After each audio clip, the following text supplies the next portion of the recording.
Ça s'est fait de manière tout à fait fortuite, puisque c'est lors d'un colloque organisé ici en 2008. J'avais fait relire ma présentation par l'historien Hubert Gerbeau, et dans cette présentation, j'évoquais Sully Brunet.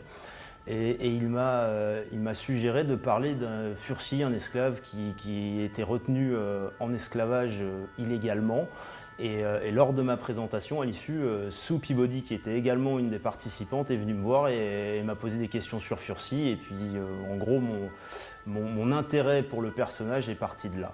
Moi, je suis spécialisé en histoire du droit, donc il y a beaucoup de questions juridiques qui concernent Furcy. Je dirais un double intérêt. Le premier, direct, c'est-à-dire que ces procès à lui qu'il concerne et toute la procédure revêtaient un intérêt particulier pour moi, et notamment certains arguments invoqués, comme le fait qu'un Indien ne puisse pas être retenu en esclavage, ou le fait que un esclave ne puisse pas toucher le sol de la France, le fameux principe du sol libre. Donc là, il y avait un premier intérêt, et le second intérêt, pour moi toujours juridique, était plus basé sur les conséquences de cette affaire, c'est-à-dire que Desbassins, qui est un des acteurs principaux de cette affaire, a eu des responsabilités après l'affaire Furcy, notamment dans les années 1820, puisqu'il devient un personnage important, puisque son beau-frère est Premier ministre, et il va contribuer à réformer beaucoup de lois coloniales, et notamment les institutions, l'administration et la justice coloniale. Et quand on lit ces textes, on perçoit que Desbassins essaie d'éviter les erreurs, les problèmes qu'il a rencontrés pendant l'affaire Furcy dans cette nouvelle législation lorsqu'il a l'occasion de la modifier lui-même. Initialement, j'ai commencé mes recherches sur Furcy aux Archives nationales d'Aix-en-Provence, où je faisais mes études.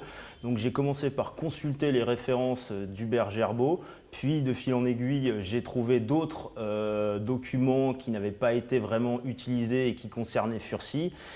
Et un peu plus tard, en 2009, j'ai pu enfin consulter le fameux dossier Furcy ici aux archives départementales. Donc c'est principalement sur des archives, un peu de jurisprudence aussi, puisque ensuite les procès arrivent en métropole, si je puis dire. Et enfin, au détour de certains documents un peu plus confidentiels, je travaille notamment en ce moment sur la publication des mémoires de Sully Brunet, et donc lui-même s'épanche un petit peu sur l'affaire Furcy et nous donne des éléments plus personnels. Donc c'est un peu tout ce mélange de documents sur lequel je travaille pour Furcy. Ce qui représente, pour moi, en tout cas ce qui pourrait représenter, c'est un symbole peut-être pour La Réunion, pour l'histoire de La Réunion, puisque déjà il a une histoire assez singulière, mais aussi extraordinaire. Et ce caractère, c'est un vrai héros de roman, Furcy. Et tout ça est renforcé, on peut avoir une certaine fascination pour son histoire, d'autant plus qu'il reste beaucoup de zones d'ombre. Furcy, en gros, n'a pas encore révélé tous ses secrets. Furcy, un symbole, mais un symbole que je qualifierais peut-être d'ambivalent. D'ambivalence, Furcy est complexe, un personnage complexe comme son histoire. Donc si sa lutte contre ses oppresseurs, sa persévérance là-dedans a un côté admirable, Furcy ne lâche pas. En aucun cas, l'historien peut affirmer au regard des documents dont il dispose que Furcy se soit à un moment ou à un autre érigé en tant que héros de la lutte contre l'esclavage. Lui-même ne s'est pas érigé vraiment comme un symbole. Il n'a pas été l'instigateur d'un courant ou d'un mouvement abolitionniste. De mon point de vue, il faut considérer Furcy comme un homme de son époque. N'oublions pas qu'une des premières choses, ce qu'il fait après son affranchissement à Maurice sous l'administration anglaise, c'est de devenir propriétaire d'esclaves.